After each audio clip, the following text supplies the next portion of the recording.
정기 연주회로 합창단 저렇게 하고 있는데, 사실은 저런 합창단의 저 모습들은 우리가 이 영상이 아니면은 참 그렇죠. 우리가 도무지 같이 할 수 없는, 우리가 지금 영상으로 우리가 찬양 성가대의 모습들을 이렇게 보지만 참 그렇지 않습니까? 그렇게 보면은 시대가 참 좋습니다.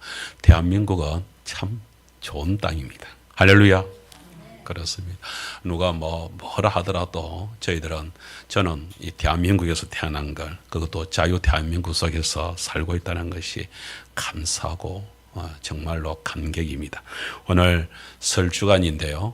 정말 이제 또 오늘이 지나고 나면 이제 2월 달이 되는데, 오늘 오신 우리 성도님들과 함께 설 주간의 말씀을 좀 가볍게, 또 가벼우면서도 가볍지 않은 좀 힘이 되는, 그렇게 해서 좀 나갔으면 좋겠다, 이런 생각을 가지게 됩니다. 특별히 이번 1월 달에 저희들 표어를 그렇게 정했잖아요. 가득 채워서 흘려보내는 교회.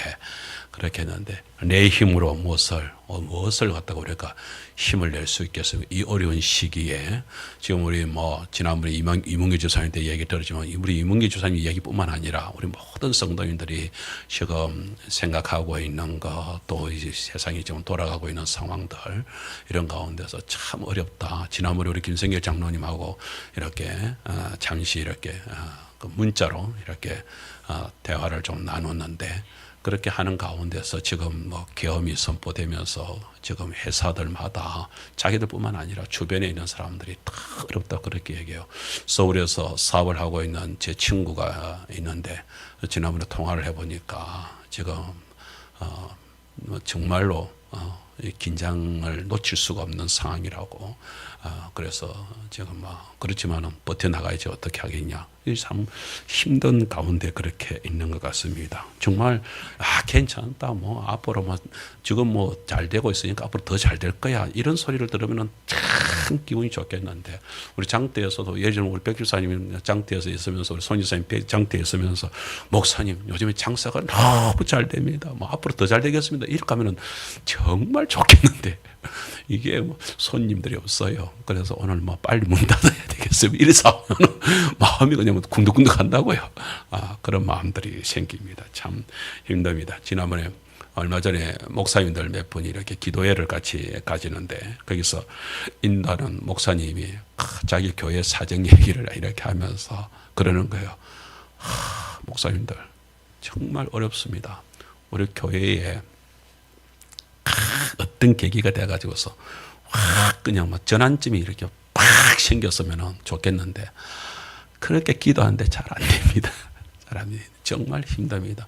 그러니까 이제 자기 교회 성도들을 얘기하는 것이죠. 성도들의 모습들을 이런 모습으로 힘들다, 저런 모습으로 힘들다, 이런 경제적 어려움이 있다, 건강에 이런 부분도 있다, 그런 얘기를 하는데, 그게 목사님들이 그 목사님만 그렇고, 목사님 교회만 그렇군요, 우리는 안 그렇군요, 우리 성도들은 다 건강한데, 우리 성도들은 다 튼튼한데, 우리 성도들은 다 사업이 잘 된다는데, 이런 게 아니라, 그게 있는 한 10명 정도 되는 목사님들이 너나 없이 다 거기를 아멘 뭐예요? 다 그렇다는 거예요. 지금 어려운 상황 속에서, 힘든 상황 속에 있다, 그런 얘기를 하는 것입니다. 그러면서 참 희망이 생겨질 수 있는 희망의 전환점을 허락해 달라고 우리가 그날 간절하게 기도를 했는데, 갑자기 이번 주에 그래, 희망의 전환점을 우리가 만들 수 있으면 정말 좋겠다, 이런 생각이 가지면서 오늘 저희들이 함께 하나님 말씀에 오늘 설 주간이어서, 그래서 오늘 이 말씀들을 딱 붙들고 이번 설에 다른 말씀으로 위로하지 말고, 다른 내 말 만들지 말고, 하나님 오늘 이번 주에 설교를 듣는데 한 목사님이 그 설교 말씀이 마음에 와닿더라. 정말 우리 가정도 그렇고 우리 교회도 그렇고 우리 너희들의 삶도 다시 이렇게 해서 희망의 전환점이 있다 하더라. 그 희망의 전환점을 딱 가지고 이제 희망으로 우리 2025년 새롭게 출발하자, 이런 권면이 같이 이루어졌으면 좋겠다 싶습니다. 할렐루야. 그런 은혜를 가지고서 오늘 말씀으로 들어가겠습니다. 첫 번째 말씀입니다. 불가능이 없으신 하나님이 우리 인생 가운데 거하시기 때문에 우리는 희망을 가질 수 있는 것입니다. 우리 본문의 말씀인데요. 4절 5절은 빼놓고 3절 말씀과 6절 말씀을 우리가 함께 나누겠습니다. 3절입니다. 시작. 여호와가 이같이 말하노라. 내가 시온에 돌아와 예루살렘 가운데에 거하리니 예루살렘은 진리의 성읍이라 일컫겠고 만군의 여호와의 산은 성산이라 일컫게 되리라. 6절 만군의 여호와가 이같이 말하노라. 이 일이 그날에 남은 백성의 눈에는 기이하려니와 내 눈에야 어찌 기이하겠느냐. 만군의 여호와의 말이니라. 아멘. 자, 서가랴 선지자는 우리가 그 시대별로 이렇게 선지자들이 많은 선지자들이 있습니다. 그런데 그 선지자들 중에서 어떤 선지자, 예를 들면 예레미야 같은 선지자들은 이제 바벨론으로 포로로 잡혀가는 그 시기 때에 일어났던 선지자들이라고 한다면, 지금 서가랴 이 선지자는 서가랴, 학개, 말라기 이런 어떤 선지자들은 후반기에, 그러니까 포로에서 다시 이제 70년 뒤에 포로로 돌아와 가지고서 이스라엘 백성들을 갖다가 이렇게 다시 예루살렘에서 복원시키고 이렇게 회복시켜 나가는 가운데에서 있는 백성들을 갖다가 이렇게 축복하고 그들을 갖다가 격려하기 위한 그런 어떤 선지자들입니다. 그래서 서가랴 8장은 그 이제 이스라엘 백성들이 노예가 이거 포로 생활에서 바벨론 포로에서 70년의 그 고된 생활을 갖다가 끝을 내고 돌아와 가지고서 여기서 이제 예루살렘에서 이제 다시 이제 회복, 처음에 돌아올 때는 이제 얼마나 부푸는 꿈에 이제 부풀어 있었겠습니까? 그러나 그 속에서 이제 열심히 하려고 하는데 이제 그야말로 70년 동안 여러분도 한번 생각해 보세요. 고향이지만 70년을 갖다가 이렇게 나가 있다가 다시 고향 땅에 돌아와 가지고서 막 이렇게 하려고 사람들이 무조건 환영만 해줍니까? 물론 친지들이 환영하겠지만은 거기에 먼저 틀을 잡고 있었던 사람들은 거기 들어와 가지고서 괜히 우리를 갖다가 이렇게 뒤흔들 때에 뭐 다른 것보다도 장터에서 전에 우리 양장로한테 얘기를 들었는데, 이렇게 하면은 새 사람들이 들어오게 되면은 사람들이 환영을 안 한대. 백수님 맞지요? 환영을 안 한대. 오면은 막 이렇게 뭐 그걸 뭐랍니까? 텃세랍니까? 뭐 이런 것들이 있어 가지고서 정착하기가 만만치 않다고 이제 그 얘기를 합니다. 그래서 이제 진짜 우리 뭐 백지사님이나 뭐 이런 우리 뭐 손주사님도 이렇게 해가지고 그나마도 버텨서 지금까지 이렇게 오신 것이지 이렇게 순적하게 이렇게 있지는 못했을 것이다, 이런 생각을 가지게 됩니다. 이스라엘 똑같은 거예요. 거기에 이제 백성들이 이제 돌아오면 그러면 그냥 막 환영해 주고 주변에서도 막 그러잖아요. 여러분 절대 안 그렇습니다. 우리나라가 잘 되는 것을 일본이 좋아하겠습니까? 북한이 좋아하겠습니까? 중국이 좋아하겠습니까? 러시아가 좋아하겠습니까? 아무도 안 좋아합니다. 우리가 무너져야 자기들이 뭐 힘을 쓰지. 우리가 강성해지면요, 통일 바라는 사람들, 나라들, 주변 나라들 아무도 없답니다. 미국은 워낙 멀리 떨어져 있으니까 뭐 통일하든지 말든지 뭐 너 마음대로 해라 이러지만 가까이 있는 나라들은 안 그렇다는 것입니다. 이스라엘 백성들이 돌아왔는데 주변 국가들도 마찬가지고 주변 먼저 터를 잡고 있었던 사람들이 이들을 갖다가 제대로 정착을 할 수 있게끔 예루살렘 그 성전을 복원하게끔 다시 해가지고 재건이 될 수 있도록 안 도와주는 거예요. 방해를 하는 거예요. 수년이 지나니까 백성들이 지쳐버리는 거예요. 그냥 안 되겠다. 우리 힘으로 안 되겠다. 이렇게 해가지고서 그냥 성전 재건도 안 되고 거기다가 사람들의 삶도 이렇게 회복이 안 되고 지쳐버리니까 희망이 이루어져 버리는 것이죠. 그래서 아이고야 하면서 그냥 낙심이 되고 절망이 되면서 이래서 우리는 이제 안 되는 거 아니냐. 지금 시대가 지금 그런 시대에 하나님께서 있는 것이 와 이러노. 꺼버리세요. 자, 그런 상황 속에서 있는데, 그런 속에서 하나님께서 도무지 안 되니까 서가랴 선지자를 통해 가지고서 그들을 낙심돼 가지고서 있는 그들을 볼 수가 없어 가지고서 하나님이 개입을 하십니다. 그러면서 하시는 말씀이, 오늘 우리가 본문은 안 읽었지만 그 서가랴서 8장 2절 말씀에 이런 말씀이 나옵니다. 그 황폐해진 곳을 어떻게 하겠느냐 하실 때 하나님께서, 그래서 백성들이 힘이 없고 지쳐가지고서 쓰러져 있는 그들한테 하는 말씀입니다. 8장 2절 시작. 만군의 여호와가 이같이 말하노라. 내가 시온을 위하여 크게 질투하며 그를 위하여 크게 분노함으로 질투하노라. 여러분 뭐가 나옵니까? 질투가 나옵니다. 질투. 여러분, 이윤성 권사님, 질투는 어떨 때 질투가 놉니까? 여러분, 그 부부 사이에 있잖아요. 부부 사이에 질투가 나올 때 여러분 생각을 해보세요. 이런 부부가 있다고 한번 생각해 보세요. 남편이 다른 여자를 만나든지 말든지 난 신경도 안 써요. 아니면은 아내가 그렇게 얘기합니까? 아니면은 아내가 우리 남편이 뭐 여자를 만나든지 말든지 아내가 뭐 남자를 만나든지 말든지 나는 막 신경을 안 씁니다. 여러분 그 부부가 정상입니까? 정상이 아닙니까? 건강하지 않습니다. 그 절대 정상이 아닙니다. 다른 남자를 만나고 다른 여자를 만나는데 불이 켜져야 그게 정상이지. 그게 거의 뭐 나는 신경 안 써요. 그건 이상한 것입니다. 왜 그렇습니까? 여러분 딱 하나밖에 없습니다. 그 부부 사이에 사랑이 있으면 다른 남자 이야기만 하더라도 불이 켜지고 막 저기 뭐야 이렇게 되는 사랑이 있으면요 속에서 질투가 일어납니다. 그런데 사랑이 식어버리면 괜찮아 저 인간이 저러다 말겠지 이러면서 아무 생각이 없는 이런 질투가 있다는 것은 사랑이 있다는 증거입니다. 오늘 하나님께서 뭐야 하나님 무슨 질투를 해요? 아니요. 하나님 뭐예요? 백성들을 당신의 백성들을 너무 사랑하니까 그 속에서 뭐가 나와요? 질투가 나옵니다. 질투가 나옵니다. 저 말씀을 우리 표준 세번역에서 잘 설명을 해주고 있는데 자 표준 세번역을 한번 보세요. 다시 한번 읽어보세요. 시작. 나 만군의 주가 말한다. 나는 시온을 열렬히 사랑한다. 누구라도 시온을 대적하여 용서하지 못할 만큼 나는 시온을 열렬히 사랑한다. 알겠죠? 질투한다는 뭐예요? 사랑한다. 그것도 어떻게 사랑해요? 예. 질투 열렬히 그게 뭐예요? 크게 분노가 일어날 만큼 나는 질투한다라고 우리 개역성경에서는 이렇게 설명을 하고 있습니다. 예, 성도 여러분, 하나님께서 우리가 지쳐 있고 그래서 못 일어나고 있으면 하나님께서요 그런 우리를 갖다가 왜 우리가 그렇게 쓰러지고 못 일어나고 백성들이 왜 그렇습니까?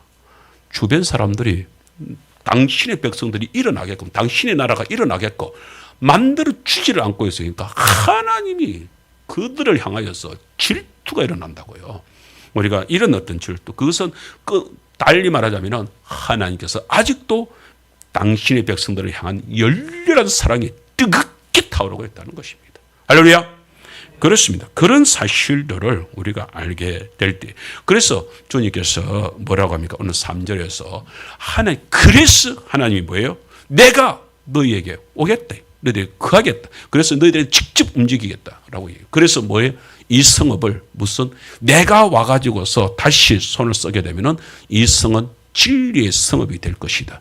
내가 와서 이곳을 다스리게 되면은 이 산은 성산, 거룩한 산이 될 것이다. 여러분, 하나님께서 임하시면 2025년 하나님께서 임하시면 우리 교회가 진리의 교회, 가장 하나님께서 인정받는 진리의 교회가 될 줄 믿습니다. 우리가 그렇게 나아가는 것이 우리 이 땅이 성산이 될 줄 믿습니다. 우리 가정이 역시 마찬가지로 그런 소망을 가져야 되는 것입니다. 하나님이 이렇게 옆에 안 계셨을 때는 무너지고 좌절될 수밖에 없지만 그러나 하나님이 함께 하시게 되면 하나님 개입하시게 되면 이 성읍 우리 가정이 다시 일어나게 된다. 일어날 수밖에 없다. 그런 믿음을 가져야 될 줄 믿습니다. 여러분, 하나님의 마음이 어떤 마음인지 아세요? 하나님께서는 어렸을 때에 저희들 지금은 농지 개간이 잘 돼가지고서 이렇게 있지만 옛날에는 그렇지 않잖아요. 논이 그냥 막 뚝이 그냥 막 이런 뚝을 있는 가운데서 막 그렇게 논들 있잖아요. 그러다 보니까 여름에 비가 오면은 그 뚝이 어떻게 그렇게 잘 무너지는지 몰라요. 그러면은 다시 그 뚝을 갖다가 다시 쌓아야 되잖아요. 쌓으려면 그냥 쌓으면 흙으로 쌓을 수 없잖아요. 그러면 거기에다가 돌을 집어넣어 가지고서 이렇게 쌓습니다. 그러면 산에 가가지고서 이제 하루 종일 이제 반나절 동안 돌을 갖다 저다 나르고 그렇게 해가지고서 이제 그 뚝을 갖다 돌을 갖다가 이렇게 쌓아가지고 이제 뚝을 만드는데 우리 형제들이 이제 사형제가 있습니다. 그 뭐 누나는 이제 엄마랑 같이 이렇게 참을 준비를 하고 그렇게 이제 형제들이 와가지고 사는데 아버지가 저희들 아버지 할아버지께서 이제 저희들 너희들도 이제 컸으니까 너희들이 뚝을 한번 이렇게 한번 만들어 봐라 이러는 거예요. 그런데 그게 여러분 돌 쌓는 거예요. 오늘 유영남 집사님 안 오셨는데 유영남 집사님 그 청암 그쪽에 그 돌 쌓을 때 우리 여기 앞에 그 지저분해 있었던 거 그 딱 돌 깨끗하게 해가지고 돌 쌓아놓는 거 보면 나는 그렇게 만져도 안 되던데 어째 그게 집사님은 그렇게 툭툭 만지면 저 그렇게 딱 쌓여지는지 몰라요. 이 사람들이 이상해요, 그죠? 그 솜씨가 다 다른가 봐요. 그렇게 해가지고서 하는데 형이 이렇게 해가지고 뒤에 이렇게 뭐 받쳐 넣어라 뭐 이렇게 한다. 우리 사형제가 다 달라붙어도 이게 안 되는 거야, 안 되는 거야. 아버지가 지켜보다가 웃으면서 나와봐라. 그러면서 아버지하고 할아버지 두 분이서 우리 사형제가 달라붙어도 돌이 제대로 은글 이렇게 되는데 그걸 갖다가 할아버지하고 아버지하고 이렇게 하면서 몇 개 이렇게 해가지고 뚝뚝뚝뚝 하는데 그냥 돌이 그냥 촉촉촉촉 하면서 짜르르 쌓아지는 거예요. 이야, 그게 다릅디다. 여러분, 우리 인생에 있어서 저는 그런 말씀을 우리 성도님께 드리고 싶습니다. 정말 내 힘으로만 하려고 하면 정말 우리가 일이요 엉그러지고 참 안 되는 것 같죠. 그런데 그 모습을 그게 이제 딱 전문가가 되시는 우리 주님께서 개입을 하셔서 그죠? 아버지 할아버지가 딱 하면 그게 착착 쌓아지는 거예요. 되는 거예요. 하나님께서 개입하실 때 그게 놀라운 역사가 일어날 수 있는 줄 믿습니다. 여러분, 그래서 하나님은 우리들한테 이런 말씀을 주십니다. 예레미야서 29장에 있는 말씀을 오늘 저희들이 하나님의 말씀, 우리가 먼저 29장 말씀을 한번 읽고 저 말씀을 좀 생각을 하겠습니다. 시작. 여호와의 말씀이니라 너희를 향한 나의 생각을 내가 아나니 평안이요 재앙이 아니니라 너희에게 미래의 희망을 주는 것이니라. 미래와 희망을 주는 것이니라. 이렇게 말하고 있습니다. 저게 무슨 나의 생각, 너희를 향한 나의 생각. 저 생각이 하나님의 그냥 단순하게 그냥 내가 한번 생각해봤다 이런 생각이 아니고 그에 대하여서 뭐냐면 하나님의 계획, 나의 방책은, 나의 생각은, 나의 방책은, 나의 계획은, 나의 뜻은 그런 뜻이 저 나의 생각 속에 들어있어요. 나의 계획은 너희를 향한 나의 계획, 너희를 향한 나의 모든 것을 갖다 포괄적으로 준비하고 있는 내가 준비한 것. 그게 뭐냐? 그것은 평안이지 재앙이 아니다. 여러분, 분명히 주님께서는 누구한테, 저게 지금 예레미야서 29장이 어디에서 나오는 말씀인지 아십니까? 이스라엘 백성들이 포로로 잡혀가지고 내가 아까 처음에 얘기했잖아요. 예레미야 선지자는 포로가 갔을 때, 포로 잡혀갈 때 이야기라고, 그 선지자였다고요. 근데 포로로 잡혀갔는데, 포로로 잡혀가가지고서 있는데, 거기에 거짓 선지자들은 포로로 잡혀가가지고서 이제 그 속에서 살아가고 있는데, 거기서도 거짓 선지자들은 계속 사는 얘기가 아니다. 우리 조금만 있으면, 거기서 어떤 얘기를 하냐면은, 우리 이 바벨론은 이제 뭐 신생국가라서 지금 조금 힘을 쓰지만 조금 있으면 무너질 것이야. 무너지고 나면 우리 다시 돌아갈 것이니까 걱정하지 마. 이런 선지자들이 있다 이거예요. 그런데 이건 누가요? 이건 거짓 선지자들이에요. 하나님은 계획은 그게 있지 않다. 하나님의 계획은요, 바벨론은 그렇게 쉽게 무너지지 않을 것이며, 그리고 너희들은 여기에서 살아야 된다는 거예요. 그런데 이스라엘 백성들은 그것을 그 거짓 선지자들의 말을 듣고서 거기서 제대로 삶을 구축을 못하는 거예요. 그러고 있을 때에 속이 답답해가지고서 하나님께서 아니다.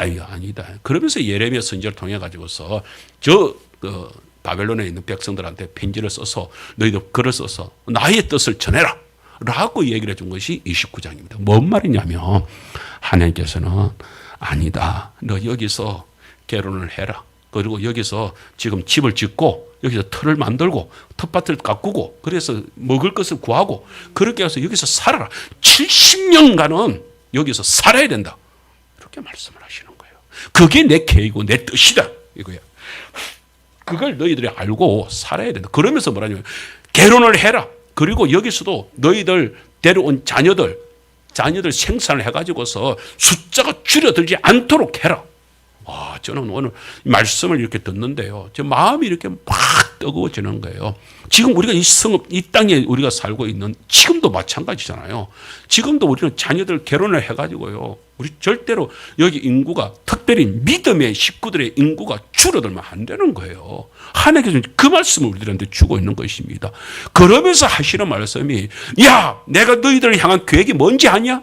너희들 계획이 내가 지금 너희들 여기 와가지고서 이렇게 해가지고서 여기서 지금 멸망시키고 여기서 재앙으로 내가지고서 여기서 이제 끝장나는 거 내가 그걸 지금 계획하고 있는 것인 줄 아냐? 아니다 이거야. 아니다. 그 뜻을 너희들 제대로 알아라 이거야.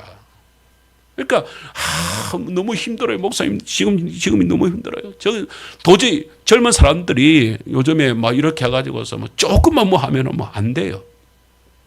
젊은 애들이 요즘에 뭐 결혼해가지고서 애 낳는 거, 애 낳으면 뭐 돈 뭐 이렇게 들고 난 싫어. 나 귀찮은 거 싫어. 이러면서 애 안 낳겠다고 그러잖아요. 여러분, 그것이 바로 하나님한테 전면적으로 공격하는 말이요. 하나님을 대적하는 말이 된다는 것을 아셔야 됩니다. 우리는 이번 설날에 혹시 자녀들 이렇게 있으면은 자녀들 아이들 그러면 저는 막 또 결혼한 사람들은 또 그러거든요. 한 명, 두 명 이렇게 얘기하게 될 때에 뭐 지나가는 얘기지만은 저는 집사람 이렇게 해가지고서 병이 회복되면은 내가 의사한테 그랬어요. 우리가 지금 저희들이 3명인데 이번에 그 회복되면은 기념으로 넷째를 가져도 되겠습니까? 이랬다고요. 그랬더니 의사가 목사님 그게 뭐 그러면서 하는데 이게 뭐 그 이제 사모 몸을 갖다가 이렇게 그 고치기 위하여서는 그게 이제 폐경을 만들어야 된다는 거예요. 그래서 뭐 줄 수 없다 생각을 했는데 어쨌든 하나님께서 허락되면 생산을 갖다 이렇게 더 할 수 있으면 더 좋은데 하나님께서 허락 안 해주면 어쩔 수 없지만 하나님이 허락을 해준다면 그렇게 생산이 이루어질 수 있도록 자녀들이 결혼을 갖다가 독려를 하고요. 그리고 그렇게 될 수 있도록 그것이 하나님의 뜻이고 하나님이 축복을 주는 기회다. 이것을 갖다가 우리 성도님들이 기억해야 될 줄 믿습니다. 그래서 정말로 우리가 꼭 생각해야 됩니다. 그래서 특별히 자녀들이 그냥 우리가 있으면요, 우리만 그렇게 잘 살게 되면요, 걸어서 끝이잖아요. 그러나 자녀들이 있어야 미래가 있는 것이거든요. 하나님께서는 분명히 우리들한테 하시는 말씀이 미래와 희망을 주는 것이라고 그랬습니다. 그것이 하나님의 뜻이라고 했습니다. 그 뜻을 우리 성도들 잘 받아들이시기를 지금 축복합니다. 여러분, 한번 생각을 해보세요. 흔들리고 불안한 내 마음을 하나님이 꼭 붙잡아 줄 때에 고달프고 지친 나에게 하나님께서 위로의 손을 내밀어 주신다. 낙심하고 절망한 내 어깨를 하나님이 팍 감싸 줄 때에 얼마나 힘이 납니까? 하나님께서요. 다른 사람도 아니고 하나님께서요. 저는 그것이 너무 참 좋다고 생각해요. 여러분, 하나님의 말씀, 우리가 성경, 우리가 그렇잖아요. 오늘 이 시간에도 우리가 말씀을 이렇게 나누고 있잖아요. 그러니까 하나님의 말씀이 우리가 그냥 듣는 것 같아도요. 콩나물에 물이 탁 들어가면 그냥 물이 쭉 빠지는 것 같아도요. 그 콩나물에 물을 주고 준 물을 받은 것은요. 절대로 그 속에 농하지 않습니다. 그런데 희한하게요. 콩나물을 갖다가 나중에 이렇게 다 자랐다고 생각해가지고 해보면요. 어느 한쪽이요. 이렇게 해가지고 농해져 있는 데가 있어요. 할머니가 아주 저에게 주신 말씀이 있습니다.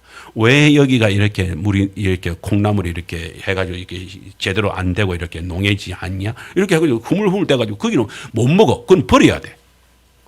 콩나물이 이상 똑같이 물을 줬는데 아니라는 거예요.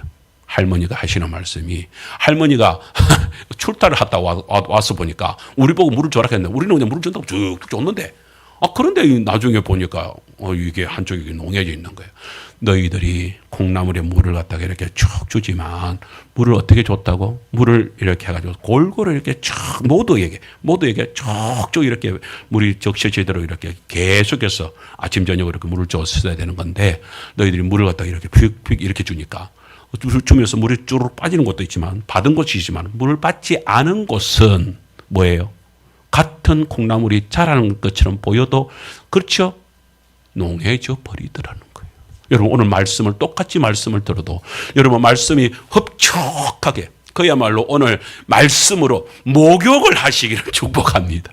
목욕이 되어져야지 그냥 막 그게 그냥 막 내 몸속에 그냥 막 들어왔는지 아니면 물이 뭐 적셔졌는지 안 적셔 그런 사람들은 나중에 죄송하지만 이 콩나물처럼 된다.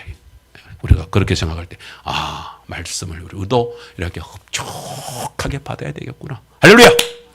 그런 의미에서 우리가 보세요. 하나님의 말씀은 생각이라고 하는 불순물을 걸러내는 여과기와 같습니다. 하나님의 말씀을 통하여서 우리 속에 있는 불순물을 씻어주는 거예요. 그 콩나물에 물이 싹 적셔지면서 그 콩나물이 계속해서 자라나는 역사를 해줍니다. 하나님의 말씀이 나쁜 방법을 물리치고 좋은 생각을 하도록 도와줍니다. 하나님의 말씀이 불가능한 것을 가능할 수 있다는 생각을 갖게 해줍니다. 하나님의 말씀이 할 수 없다는 것을 할 수 있다는 생각으로 바꾸어줍니다. 하나님의 말씀이 필요 없는 것을 걸러내고 가치 있는 것을 생각할 수 있게 계속해서 우리를 독려해 준다는 사실을 깨달아야 됩니다. 누가요? 하나님의 말씀이. 그래서 우리는 성경을 통하여서 그리고 설교를 통하여서 하나님의 말씀이 그 뜻을 잘 이해를 해서 그렇구나. 그러면은 우리가 말씀 속에서 우리 속에 있는 것을 걸러낼 수 있는 작업들을 할 수 있는 것입니다. 그래서 그 속에서 은혜가 되기를 주의 이름으로 축복합니다. 하나님이 예루살렘에 직접 오셔서 일을 시작을 하시면 어떤 일들이 일어날까? 하나님이 전능하신 하나님이 역사하시면 어떤 일들이 일어날까요? 우리가 그 사실을 우리가 알아야 돼요. 엘리야 선지자 시대에 하나님이 백성들이 워낙에 왕부터 시작해가지고서 백성들이 하나님을 외면하니까 하나님이 그래 그럼 나 없이 너희들 한번 살아봐봐 이러면서 하나님이 이스라엘을 떠났습니다. 떠나니까 그 땅에 뭐가 됩니까? 비 한 방울 오지 않고 이슬 한 방울이 내리지 않습니다. 여러분 가뭄으로 봤습니까? 가뭄의 시대를 겪어봤습니까? 저는 3년 이런 거는 모르지만 제가 어렸을 때에 정말로 가물어 가지고서 비가 농사를 지어야 될 때에 비가 오지 않았습니다. 그렇게 하셔서 연못에 있었던 그 저수지에 물을 갖다가 싹 빼내고 그 짱어 잡아먹고 그 붕어 잡아먹을 때까지는 좋았는데 바짝 정말로 그 해에는 못이 말라 저수지에 물을 갖다가 싹 다 빼내고 저수지가 말라가지고 저수지를 갖다가 맨바닥이 되어 있는 쩍쩍 갈라져 있는 데를 갖다가 저희들이 뛰어다니기를 한 때가 있었습니다. 그 정도로 물이 말라버린 때가 있었습니다. 그러니까 논들은 어찌 됐겠습니까? 논은 뭐 쩍쩍 갈라지죠. 쩍쩍 갈라지죠. 뭐가? 할아버지께서 하시는 말씀이 지금이라도 비가 오면은 좀 되겠는데 그런데 비가 안 오는 거야. 비가 안 오는 거야. 그렇게 해가지고서 그 해에 그랬는데 마지막 순간에 비가 이제 왔습니다. 그런데요 그때까지도 뭐 생명력 깊디다. 그런 때도 그래도 그 속에서 뭐가 살아있는 생명력이 있었던 뭐가 있었어요. 그렇게 해가지고서 이제 겨우 이제 모양새를 갖추고 이렇게 가을에 추수를 하는데 다른 논 저희들이 그 한 1000평 되는 그 논이 있어요. 그 1000평 되는 논에 그렇게 해가지고서 나락을 이렇게 거두면은 보통 한 우리 그때 이제 바로 이렇게 거두게 되면은 한 40가마, 50가마가 이렇게 노더라고요. 잘 될 때는 40가마, 50가마가 노고 40가마, 한 40가마가 노는 것이 일반 정상인데 그 해에 쭉정이 비슷하게 다 담았는데도 20가마가 안 나오는 거예요. 반타작이 안 나는 거예요. 그러면서 할아버지가 그냥 막 기가 차다는 듯이 그렇게 합니다. 여러분 한 해에 그 비가 와야 될 계절에 그때 잠시 비가 안 오는데도 불구하고 그렇게 가물었는데도 불구하고 그렇게 해가지고서 그 해에 흉년이다 힘들다 막 그런 얘기를 하잖아요. 그런 가운데서 있었습니다. 그런데 이스라엘에 3년 동안 비가 오지 않는 거예요. 하나님 함께 하지 않는 곳에. 거기는 특별히 이스라엘은 비가 오거나 이슬은 있어야 돼. 이슬은. 그런데 이슬까지도 하나님께서 멈춰버린 거예요. 하나님이 떠나가니까 그런 일이 벌어지게 되는 것입니다. 그곳에 하나님이 지켜보면서 너무 백성들이 고통해 하니까 하나님을 찾지 않는 그들에게 하나님이 찾아왔습니다. 하나님이 찾아와서 하나님이 함께 하기 시작을 합니다. 하겠다고 약속을 합니다. 그러면서 엘리야 선지자한테 한 가지 일을 시킵니다. 그때에 하나님을 대적했던 백성들이 누가 있습니까? 그 아합 왕한테 이세벨한테 있었던 그 거짓 선지자들, 그 우상신을 섬기는 바알신을 섬기고 아세라를 섬기는 선진들, 그 선지자들이 어마어마하게 궁궐에 있었습니다. 그들이 얼마나 되느냐? 850명이나 되었습니다. 바알 선지자들을 선지 450명, 아세라 신을 섬기는 사람들 400명, 850명이 있었습니다. 그들 다 불러냈어요. 와라! 갈멜산을 불러내가지고서 나 너희들하고 대결을 하죠. 이렇게 대결을 합니다. 어떻게 대결하냐면은, 자, 그럼 너희들 재단을 쌓아놓고 여기 재단에다가 너희들이 신을 불러서 너희들이 신을 알고 여기 불을 내리게 해라.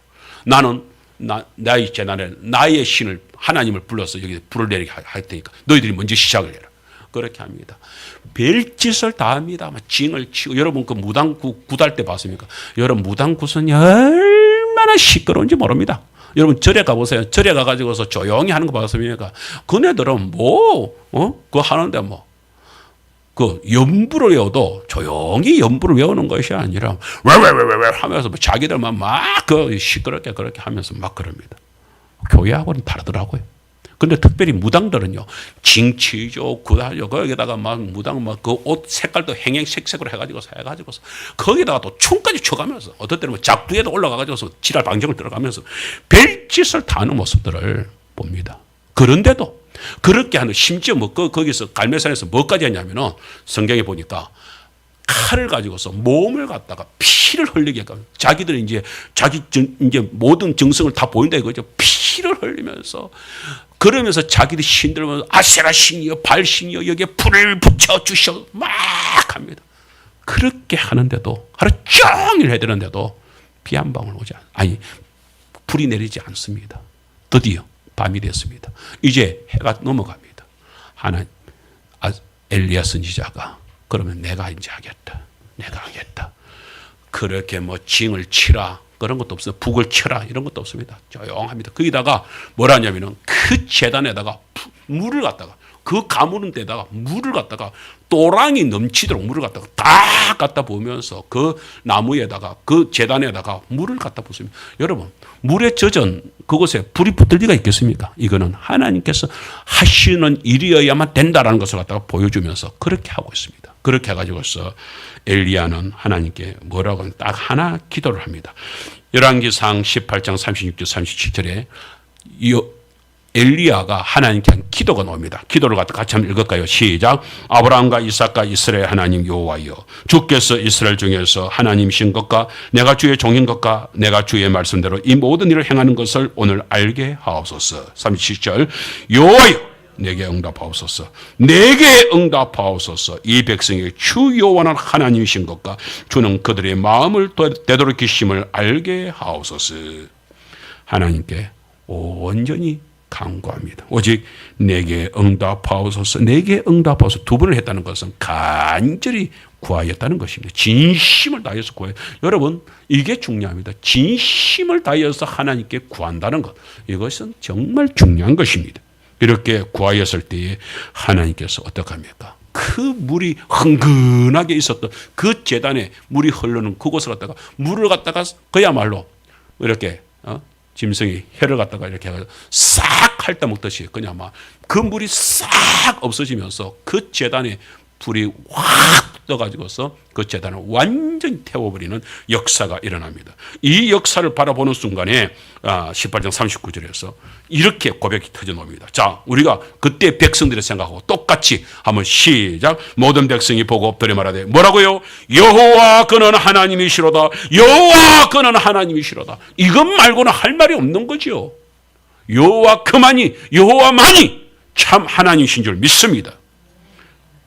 여러분, 생각을 해보세요. 3년 동안 비 한 방울, 이슬 한 방울 내리지 않는 곳에 뭐예요? 하나님이 안 계신 거예요. 하나님이 함께하지 않은 곳에서 그렇게 죽을 것 같은 곳에 하나님이 함께 하시니까 갑자기 그곳이 지금 하나님께서 지금 다가오시니까 그 속에서 하나님께서 그 모든 불의한 취향, 그 거짓 선지자들을 확 몰아냅니다. 그리고 나서 하나님께서 그 속에서 드디어 비를 내리기 시작합니다.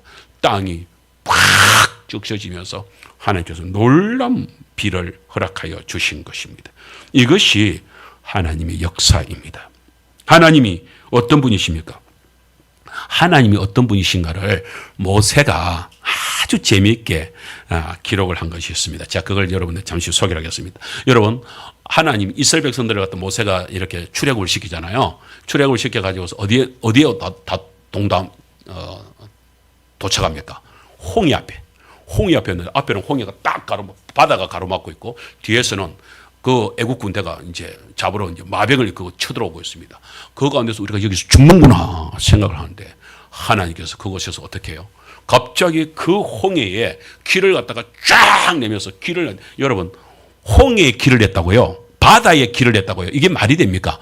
여러분 이 하계천은 저 위에서 뚝을 막아버리면 밑에는 물이 안 흐를 수 있지만 그러나 이건 뚝이 아니잖아요. 뚝이 없잖아요. 바다를 갖다가 어떻게 해요? 그런데 하나님께서 그 바다를 갖다가 물을 갖다가 양쪽으로 벽을 만들어 가지고서 길을 갖다가 쫙 내면서 길을 내었습니다. 이런 기적의 역사가 일어나는데 이걸 노래를 모세가 그러고 나서 너무 좋아가지고서 그때 있었던 일들을 갖다가 막 노래를 하는데 그렇게 하면서 출애굽기 15장 그 계속해서 말씀들이 이렇게 나오고 있는데 그의 말씀에서 이렇게 하고 있는 7절 8절 말씀만 우리가 잠시 한번 보겠습니다. 보세요.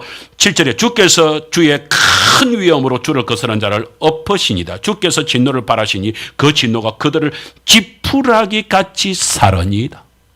누구요?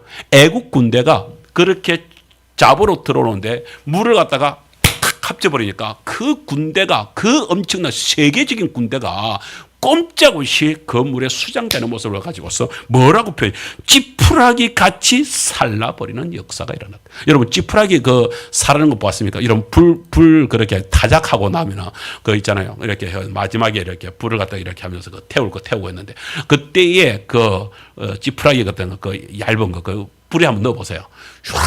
싹 없어지는 그 이야기를 그걸 여기서 그대로 보여주고 있습니다. 지푸라기 같이 그 엄청난 군대도 지푸라기 같이 그리고 또 하나 홍해를 갖다가 얘기하는데 보세요. 8절에 저기 뭐라고 돼 있어요?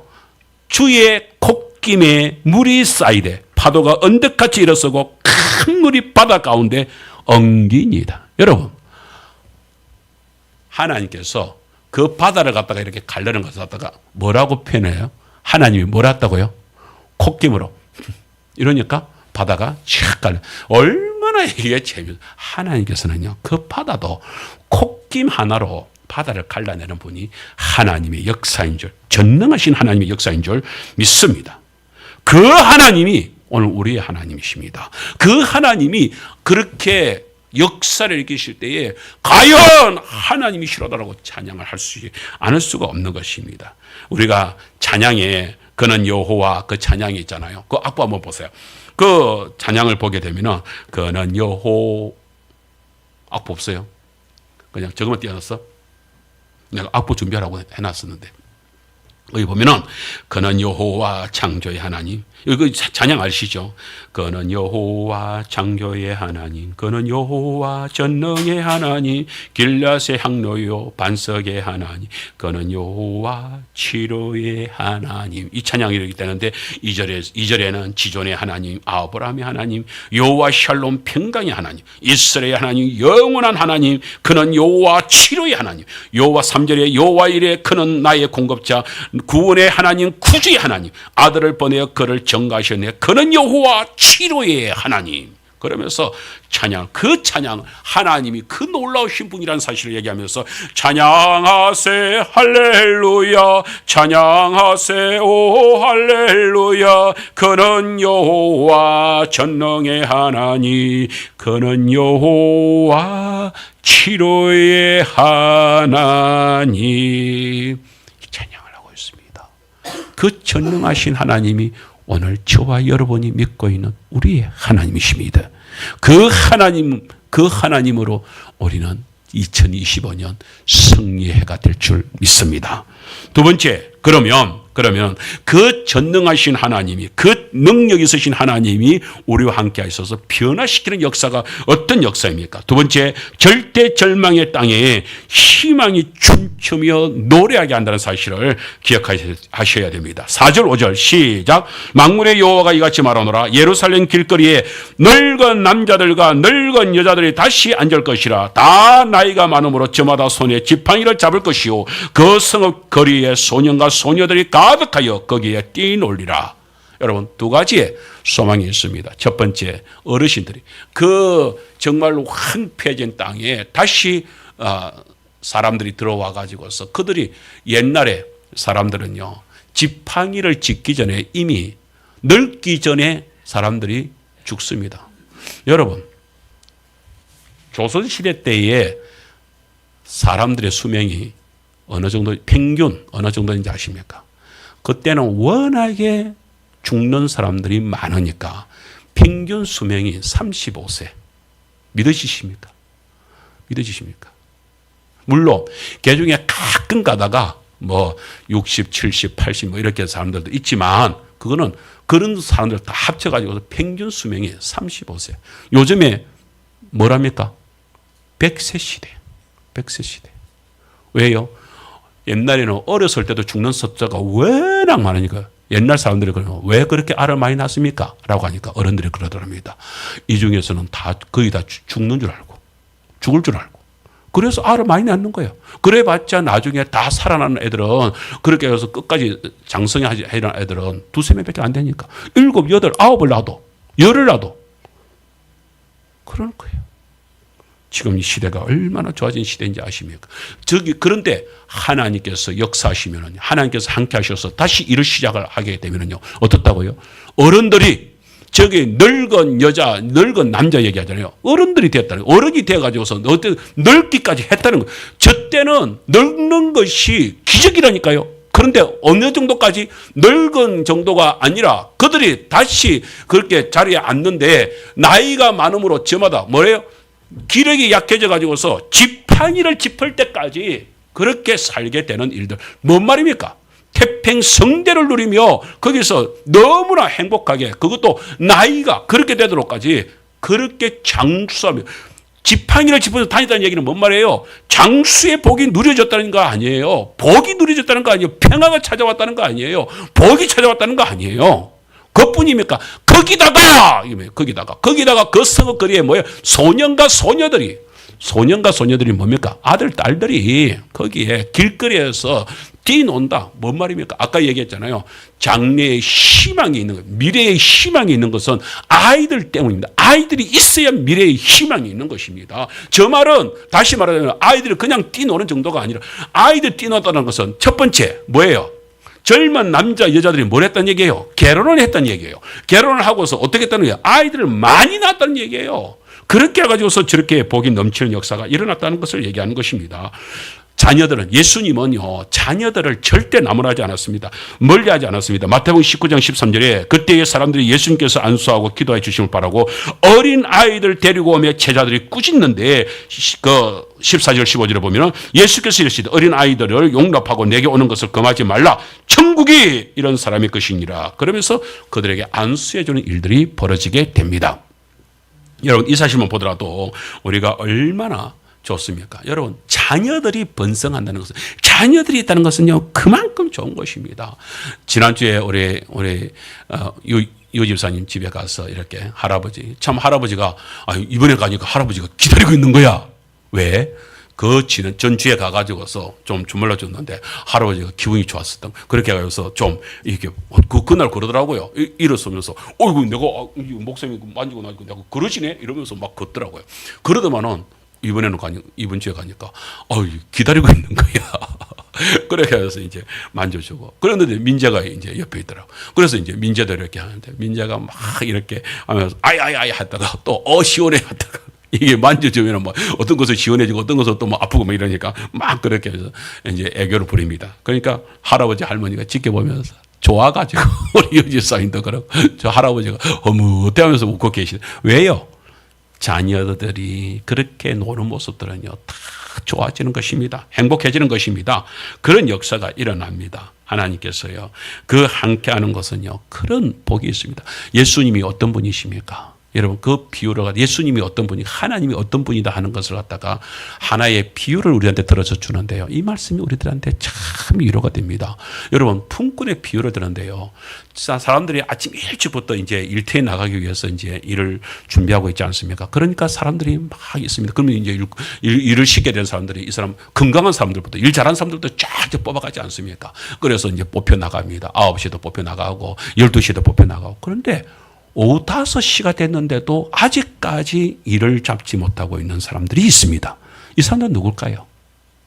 이 사람들은 능력도 없고 때로는 몸도 부실하고 아니면 몸이 불구이면서도 어쩔 수 없이 가정을 이루기 위하여서도 그렇게 일을 갖다가 하려면 조금이라도 돈 한 푼이라도 벌어보려고 나와 있는 세상에서 가장 빈곤한 사람들, 가장 낮은 사람들, 가장 능력 없는 사람들이 그 분꾼들이 아직도 있습니다. 그런데요, 그 주변에 어떤 농장 주인이, 포도원 주인이 있냐?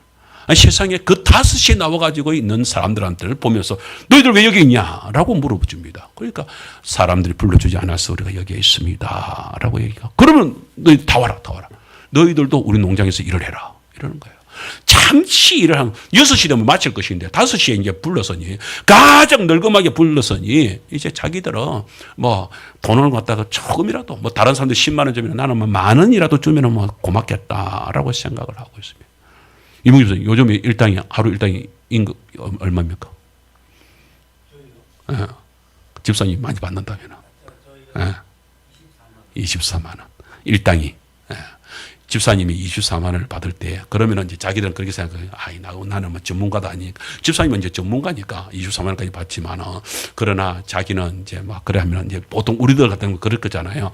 나는 막 그것도 하루 종일 해야 그렇게 될 것인데, 그 옆에 보조로 일하는 사람들은 얼마 받습니까? 15만 원. 그러면 그것도 하루 종일 해야 그렇게 받는다 얘기죠. 하루 종일 15만 원을 받는다. 그러면 15만 원 중에서 반타기적이면 7만 5천 원이라 칩시다.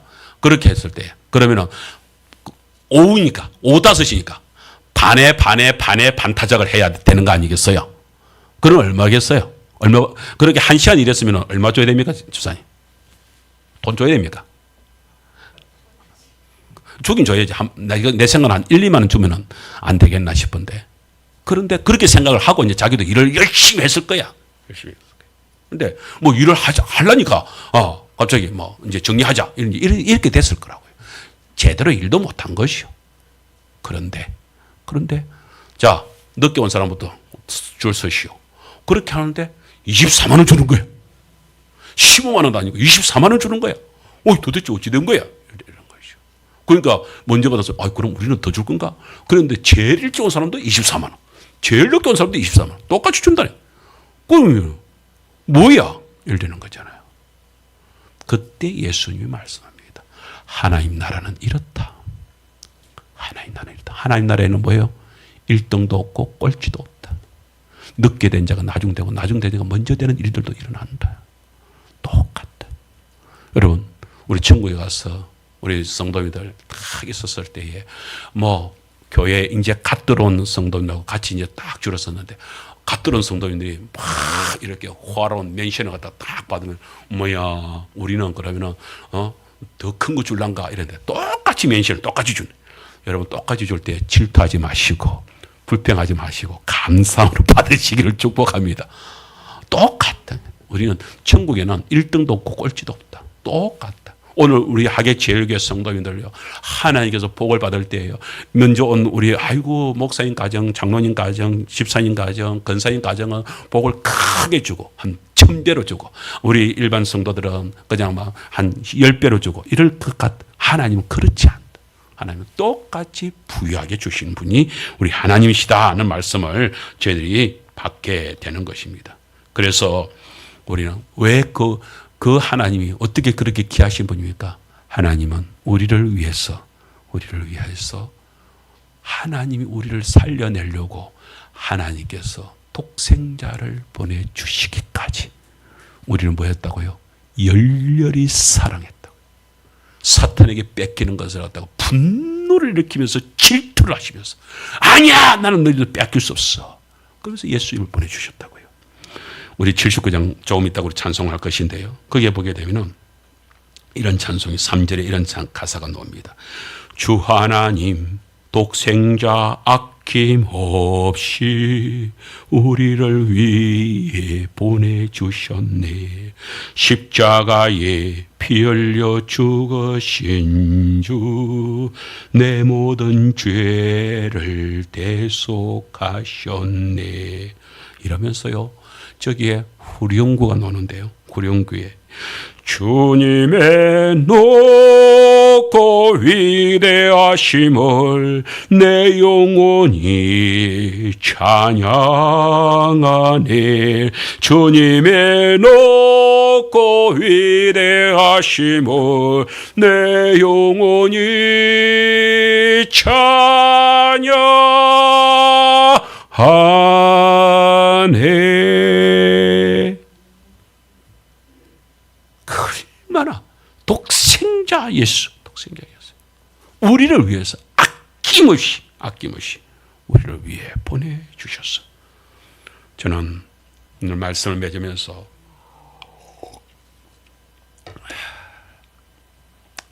어린 시절에 어렸을 때 저희 동네가 한 30여 가구 되는 동네였는데 그 동네에 아이들이 바글바글 했으면, 왜냐, 보통 한 집에 우리 집만 하더라도 5식구잖아요. 보통 한 집에 4, 5명 아니면은 6, 7명 아니면은 어떤 집에는 거의 8명, 7, 8명, 10명까지도 있는 집들이 있으니까 여러분 생각을 해보세요. 그 집에 5명만 치더라도 한 집에 5명만 치더라도 30가구면은 그 동네에 애들이 얼마가 있습니까? 150명이 바글바글 한 거예요. 물론 집집마다 다 그런 건 아니었지만 그래도 그렇게 하면은 아이들 동네에 그냥 막 그렇게 형님들이 뭐 그렇게 해가지고서 뭐 먼저 객지로 나가고 막 이렇게 하더라도 그 동네에 그냥 막 뭐 마을에서 이렇게 하면은 뭐 운동을 하고 하는데 축구를 하더라도요, 뭘 하더라도요, 사람들이 부족하지가 않아. 애들이 형들부터 시작해서 동생들까지 막 줄줄이로 있으니까요. 거기다가 딸들도 있죠. 그러니까 또 뭐냐면 싸움도 많이 나. 이 집 저 집하고 뭐 애들하고 직업하고 싸움도 많이 나. 거기다가요 또 엄마 아버지들이 젊은 어머니 아버지들도요 수두룩해. 동네에서 뭐 잔치하면 하면은요 그 뭐 젊은 아버지들이 나와가지고요 돼지 잡고 뭐 이렇게 하면서 뭐 잔치가 풍성해요. 뭐 다른 데서 뭐 포크레인 부를 필요가 없어. 뭐 이렇게 장례식 나고 이렇게 무덤 파고 이런 모든 것들이면 그 청년들이 싹 가지고 와서 다 이걸 다 해. 그래도 다 돼. 품앗이가 다 돼. 그런 것이 할아버지들은요. 그 할아버지 할머니들은요. 연세 있으신 할아버지 할머니들이 진짜 그때의 어르신들이 저희 할아버지께서 그때 70세가 넘도록 사셨으니까 그렇게 해서 어르신들이 그 동구밖에서 그렇게 다 그 정자나무 밑에서 그렇게 있으면서 우리를 맞이해주고 인사해주고 참 제가 어렸을 때 그 생각하면요. 생각하면서 꿈을 꿉니다. 우리 교회가 우리 하계체력이 앞으로 그랬으면 좋겠다. 그렇게 되었으면 좋겠다. 이런 생각을 하게 됩니다. 그런데 그렇게 될 수 있습니까? 하나님께서 오늘 저희들한테 말씀을 해 주시는 것입니다. 오늘 저희들한테 뭐라고요? 지팡이를 짚는 어른들이 있을 것이다. 거기까지도 살아가는 어른들이 많게 될 것이다. 뿐만 아니라 젊은이들이 결혼을 해서 아이를 낳고 그래서 아이들 뛰노는 이런 교회, 그런 교회를 꿈꿔봅니다. 정말로 우리가요, 저 검도로부터 시작해서 마을마다 구역이 세워지고 그래서 교회 식구들이 이렇게 몰려들고 우리가 함께 예배하고 하나님, 오늘 아까 얘기했잖아요. 정말로 우리가 이 땅에서 다른 것으로 살아갈 수 있다라고 치지만 그러나 그것은 한계가 있습니다. 세상의 것으로는요 절대로 성공할 수도 없고 승리할 수도 없습니다. 하나님께서 붙잡아 줄 때, 그러면은 하나님께 기도하고 하나님께 찬양할 때요 그 속에서 놀라운 역사가 일어날 것이잖아요. 오늘 제가 오후 예배 시간에 다른 말씀을 보다도 오늘 예레미야서 29장을 가지고서 다시 한번 더 우리 성도들과 같이 좀 더 나누고 싶은데요. 거기에 보게 되면 하나님께서요 내가 너희들한테 계획을 세우고 내가 너희들을 이렇게 복되게 역사할 것이다. 그러니 너희들 나를 따라와. 나만 따라오면 내가 복을 주겠어. 라는 것을 간절하게 이야기하고 있습니다. 오늘 스가랴서 8장 3절에서 6절 말씀을 가지고서 우리 성도님들이 소망을 가지시기를 주는 축복합니다. 정말로 우리가요 다시 한번 더 2025년 살아가게 될 때요 무엇으로 우리가 힘을 낼 수 있겠습니까? 하나님이 힘을 실어준다는 것 그것 말고 다른 것으로 힘낼 게 있겠습니까? 아니 하나님 예수님이 우리 위해서 죽어주셨다는 그것 사실만큼 감격되고 기쁜 일이 또 있습니까? 저는 없다고 생각합니다. 정말로 이번에 우리 대한민국 이 세계 나라 속에서 하나님이 보호사 우리나라 만세 이런 가사를 가진 애국가는 우리나라밖에 없을 겁니다. 세상에 하나님 그 가사를 그 애국가를 지으신 분은 진짜 복의 복을 받을지어다. 우리가 정말로 여러분 애국가 자주 부르십시오. 정말로 한번 생각해 보세요. 하나님이 보호하사 우리나라 만세. 그렇습니까? 그렇게 우리나라 만세라면 하나님 보호하사 우리 교회 만세고, 하나님 보호하사 우리 가정 만세고, 하나님 보호하사 우리 이문기 집사 만세고, 하나님 보호하사 우리 성도님들 만세. 하나님 보호하사 하나님 함께 하시면요, 우리 모두가 다 만세를 터져 놓을 수 있을 줄 믿습니다. 그 은혜의 복을 우리들이 같이 받아 누려야 될 줄 믿습니다. 자, 우리 아까 우리 했는데 79장의 우리 찬송